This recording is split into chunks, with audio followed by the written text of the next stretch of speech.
Hey guys, welcome back to my channel. In today's video, I have my grandmother in the kitchen and we are going to be making some shrimp biryani rice for all of you today. Now, the ingredients that we're going to need are very simple. It starts off with some prepared basmati rice with some vegetables inside. I'm going to show you guys how to prepare this rice in the next few clips, so be on the lookout for that. Aside from that, I also have some chopped up scallions, some thinly sliced onions, a little bit of cilantro, as well as some chopped garlic.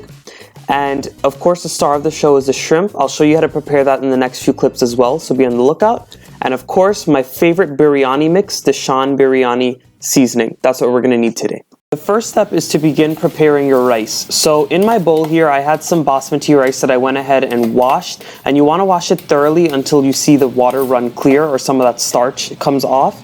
And once that occurs, you're going to go ahead and put some water up to boil. You're going to add a little bit of salt into the water and some oil to prevent the rice grains from sticking, and you're going to add your rice in once it comes up to a boil.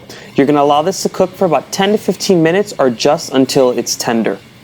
About a minute before you're going to go ahead and drain your rice, you want to go in with some frozen veggies, so this way they could just steam for about a minute and get a little tender. Now, I didn't mention these in the beginning of the video, but they will be listed in the description box down below with all of the measurements. And of course, these mixed veggies, they are optional. You could go ahead and add fresh veggies later in this process, or you can go ahead and just omit the vegetables at all. After about 14 minutes, my rice was done cooking, so Grammy and I went ahead and drained it. Now, you want to make sure that your rice is al dente because you're going to go ahead and make this almost like you would make a fried rice. So you don't want the rice to be mushy at all. You want it to be nice and intact. So you want to make sure it's al dente, and it'll take about 10 to 15 minutes and vary for everyone. Once you've set your rice aside to start cooling, you're going to work on the shrimp. So to some freshly cleaned shrimp, my grandmother is going ahead and putting in some grated garlic and some grated ginger. Now these are going to add some great flavor to the shrimp and add a nice brightness to it. Once you've added your freshly grated garlic and ginger to the shrimp, you're going to go in with some of that chopped cilantro. You're going to add a few dashes of soy sauce as well as a little sprinkling of salt. Once you add all of these ingredients, you're going to give it a good mix and you're going to let the shrimp marinate for about 10 to 15 minutes or just until all of those flavors have a chance to marry together. And after that, we're going to show you guys how to cook it. Once your shrimp have had a chance to marinate for about 10 to 15 minutes, you're going to go ahead and heat up some vegetable or canola oil at the bottom of a heavy bottom pot. And what you're going to want to do is go ahead and brown the shrimp. So we waited for our oil to get hot and it took about 5 minutes. And what we're doing now is just adding in the shrimp in a single layer. So this way every side could get nice and golden brown. The reason why we do this is because we want the shrimp to have some color versus just adding it in the rice later and the shrimp just being white and light colored on the outside. Now, depending on the size of your shrimp, the time is going to vary for the cooking process. For us, our shrimp were about medium-sized shrimp, so what we did was we allowed them to brown on one side for about a minute to a minute and a half, and then as you guys can see, we're flipping them now and they have a beautiful golden brown color on the other side.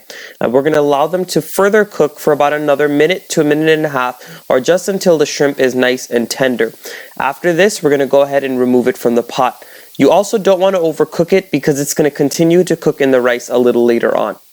After about 3 to 4 minutes of cooking in the pot, our shrimp has gone ahead and got a nice beautiful brown color and they are fully cooked. Now at this point, as I said before, make sure you do not overcook them because they will continue to cook in the rice just a little later. Once you've removed your shrimp from the pot and you put them aside to cool, it's time to work on the rest of this dish. So in our pot here, we've gone ahead and added in a few tablespoons of oil and we've gone in with all of our thinly sliced onions. What we want to do is cook them for about 4 to 5 minutes or just until the onions get nice and golden brown. Once your onions have gotten a beautiful golden brown color on all of the edges, it's time to go ahead and add in half of your scallions. We're actually going to save the other half for the end to throw on top of the rice. And then as you guys can see, we also went in with some of the chopped garlic that we had there. And what we're going to do now is go in with some of that cilantro as well. Of course, we're going to save some to throw onto the rice at the end too. So what we want to do is fry this up for about 2 to 3 minutes until everything is tender, and then we're going to move on. Once all of your ingredients have fried up really well, it's time to go in with our biryani seasoning. So what I've done is added in the whole packet of seasoning, and what we're going to do is just stir it around with all of these veggies and the oil. What you want to make sure and do is make sure you have enough oil in the bottom of the pot, or else the spice mixture is not going to cook correctly and the end product is going to be really dry. I wanted to quickly mention that once you add your biryani mix into the onions and the oil, what you want to do is cook it for about 2 to 3 minutes, or until the spice mixture has properly cooked out and all of those flavors from the mixture have had a chance to bloom and come out. Now, I wanted to also mention that if this mixture gets really dry and you know you had enough oil in the pot, what you want to do is go ahead and add in about 2 to 3 tablespoons of water and just let it cook down with the spice mixture just so it doesn't start to burn. After about 2 to 3 minutes of your spice mixture cooking, you do have the option of going in with a few tablespoons of sour cream or yogurt, and we're not adding that because my grandmother prefers not to add it, but if you were to, it adds a really nice richness to the end product. I will have the measurement in the description box down below if you would like to add one of them. If you're not, then you can go ahead and move on to adding in your shrimp and stirring it together. Once you've added in your shrimp to the pot, you're going to allow it to cook and just marry with all of those spices for literally a minute. You don't want to cook it longer or else the shrimp might overcook. And once that's done, you're going to go ahead and add in all of your rice on top of this. I wanted to mention that when you add your rice in, the rice should be cool. And I also wanted to mention, I forgot to say in the beginning of the video, that you should put the rice in a big bowl or a large cookie sheet or something like that, so this way it has air to breathe and it doesn't clump up. Once you add the rice in, you're going to go ahead and keep stirring until all of those spices and all of those seasonings are coated on the rice. Once you've mixed the rice really well into all of the spices and the seasonings and the shrimp, you're going to go in with the rest of your scallions and your cilantro, and you can add as much or as little as you would like. They just add a really nice brightness to this dish. And what we're going to go ahead and do is just stir it in, and at this point you can give it a taste for salt, and once you do so, this dish is done.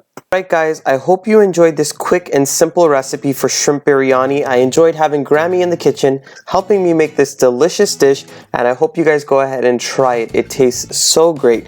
I hope you guys consider subscribing to my channel. If you're not subscribed yet, give this video a nice big thumbs up because Grammy was in here today, and go ahead and leave your comments down below. I'll see you guys again in another one of my awesome recipes.